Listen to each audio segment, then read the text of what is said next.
Alors là, on est dans ma cabane, chez moi, au Mont d'Or.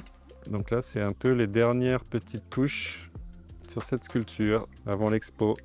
Drôle d'oiseaux, c'est des personnages qui se baladent et qui ont leur tête, c'est un oiseau.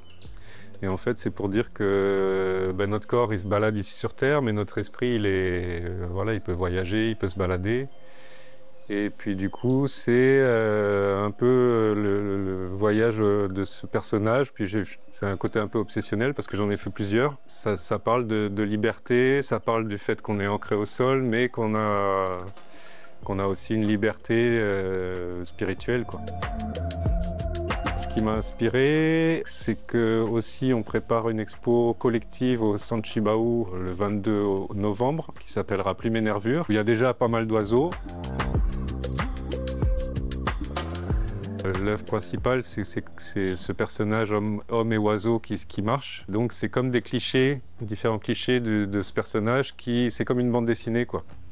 Donc il y a une idée de mouvement, de légèreté, et il y a un côté ludique et une histoire qui se raconte, quoi.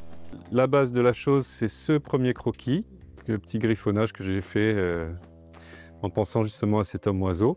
Après, ça a donné une petite maquette, presque à l'échelle. Et après, effectivement, ça a donné donc ces grands personnages en plâtre que ensuite je pense faire en bronze, et ce personnage en acier un petit peu plus grand. Donc c'est une déclinaison du même thème dans différents matériaux, quoi.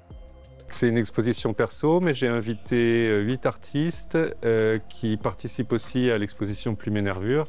Et chaque artiste a amené une ou deux œuvres. Il y a des œuvres en bronze, il y a des œuvres en bois, il y a des œuvres en plâtre résiné, mais qui sont vouées à être en bronze, à être moulées. Il y a des œuvres aussi en acier et en inox, et il y a des œuvres lumineuses pour rappeler aussi un peu ma dernière expo Danse des étoiles, où il y avait des œuvres lumineuses. Et donc voilà, il y a une petite continuité aussi d'une expo à l'autre. J'aime bien faire un petit lien pour rappeler ce qui s'est passé aussi.